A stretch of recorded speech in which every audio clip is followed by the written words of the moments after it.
Hi there. Next part, please go and peruse the previous parts to gauge your bearings as to where we're at, right? So COVID-19 gave me internet, but it did not immediately remove me from isolation. You know what I mean? Okay, fine, cool. So in terms of my exercise, the sensuality, it had been so ingrained in my body because I was doing it. I had been doing it for so many years, and it also yielded such good fruit in terms of just my physical shape. Like, I got fit, and now I was eating. So because I was eating, I had food in my body, I suddenly started to see muscles developing in places I never had them. I was fit. I could work out for 2.5 hours, and the only reason I would stop is because it's time to stop, not because I was tired. I got fit, do you understand, using dance. And I started to love the shape of my legs. Guys, things I never imagined I could ever do, my body could ever do. It was doing it then. I was like, what? I've never looked like this in my life, and I never thought I could do this. So I got addicted to the method that I used to get fit, my dance, because it worked out my entire body without me having to do crunches for my abs, squats for my legs, you know, like, what do you call this, planks for like my arms. And yeah, I did not have to do these like very like determined exercises for certain body parts. I just had to dance for however many hours I danced, and it just got to my planks, to my abs, it got to my arms, it got to my legs, and I was like, this is such a perfect way of of exercising. I got addicted to it, and so I never stopped dancing to secular music. You know, yeah, it's stuff like, it just never stopped. And when then internet got restored to me, I went right back to downloading or watching the videos of the sensual women across the world that dance in a very sexy way. And so my dance got even further corrupted, because initially I was dancing just what it is that I thought was movements that I could move. I stopped copying choreographers, because now I was restored to MTV, I was restored to Trace Africa, I was restored to etc. So I did my own thing. And then when internet came back, I went back to Aliyah Janelle. I went back to King Jojo Gomez. I went back to Nicole Kirkland. I went back to Melissa Hart. You get my point. I went back to all these chicks that dance in a grunty, gyratey way, and I just, you know, I was taken. I was demonized, guys. Demonized. Like, there was a spirit that was chilling on me as a result of embracing certain kinds of music and certain kinds of moving my body, and it drew me, magnetized me into it, and I developed an addiction to it, much like, you know, a drug habit. You need to kick it, and it must be an effort that you employ. I was addicted. It was like a succubus spirit or something that was just drawing me in, you know. I wasn't demon possessed, but I was demonized. Check out Derek Prince's sermons. I subscribe to what he says, okay? Anyway, yeah. So here it is that I'm struggling with this succubus thing that just keeps on drawing me to certain music, certain ways of dancing. And I continued for another 3 years. 3 years, go fella. 3 whole years. 2 years, sorry, since COVID 2019, 2022, I still continued on in this regard with the sensual means of dancing.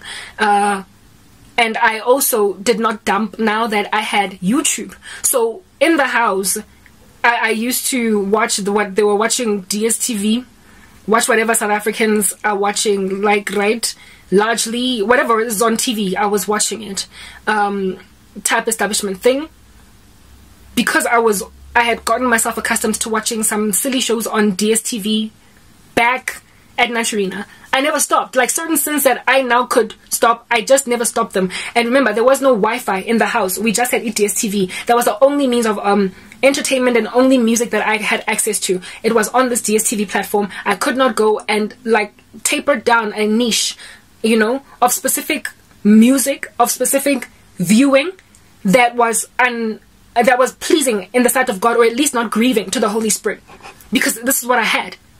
And that continued until COVID hit. When COVID hit, I now had no excuse. I now had no excuse, because there was internet. And with internet, it meant I did not have to watch darkness on TV anymore. It meant I could actually go back to clicking on Christian content on YouTube. And that's what would keep me entertained, busy, all day. It also meant that I could find alternative means of exercise on the internet with music that would not be dishonoring to God.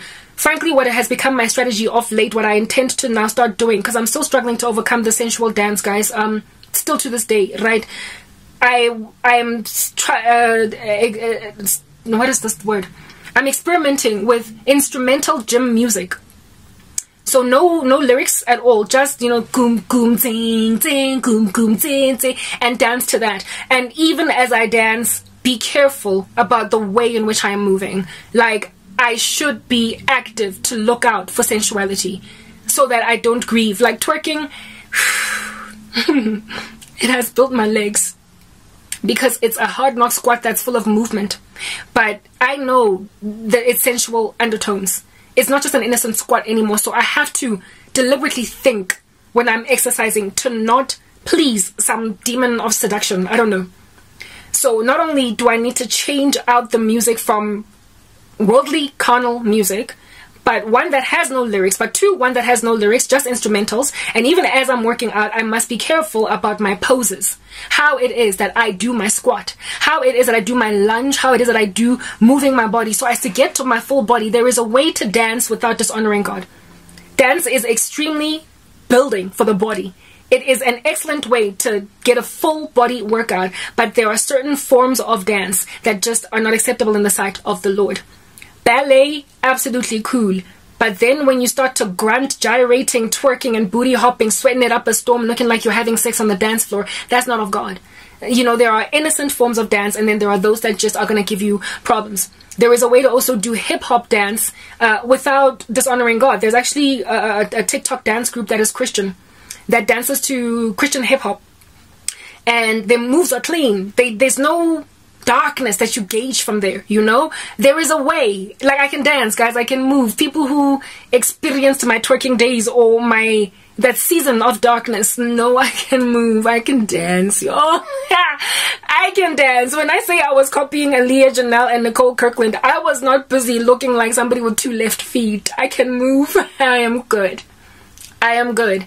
Only, like, difference between me and those artists that dance professionally is that I don't have the training from youth, so I can't like do full splits and stuff like that. I also cannot do flips in the sky and what have you, but I can move my body in a way so as to make it clear that I've obviously got the talent, right? Now I wanted to start a fitness ministry, and I believe the Lord is content, not ministry but a fitness channel, and I believe the Lord is content with me doing that, but I first have to clean it up. You know, it's about what you wear, first of all, how much skin you reveal. It's very difficult to exercise wearing gabaro, like covering your stomach and whatnot. It's so hard, but again, you cannot lead men into stumbling. If you're gonna have a channel, like do a YouTube short where you're doing you gotta cover your body. We don't get to show our abs as Christian women. We don't get to show our thighs, you know what I mean? Yes, fine, when your abs are all like chiseled because you worked out, it's great, but we don't get to show them. Like, we don't have that luxury as godly women. So I was like, how can I start a fitness channel without stumbling people by showing off my body? There are exercise outfits that I have seen multiple women at the gymnasium of a secular nature, right, that cover their bodies. Like these flowy shirts that are like, you know, a stringy, like wearing a, what do you call this, a sports bra underneath with this like stringy little top on top. That's flowy. And like some leggings or whatnot. That and the flowy little top perhaps covers your all the way up until like your buttocks have been fully covered. You can totally still show that you have actually developed muscle with that body, that you are strong, your arms are showing, right? So you can show that you've actually gained some biceps there, triceps, nyana, you know, flex it, Denny Bravo type thing. You can still show that you are indeed successful in your fitness journey, right? You can show that without showing your skin, your body, the shape of it. It's absolutely possible for you to see how fit a person is when they're wearing a business suit, when they're wearing a full dress at work. You can tell when a woman is working out, you know what I mean? So it doesn't have to be sensual. Let's move on to the next part.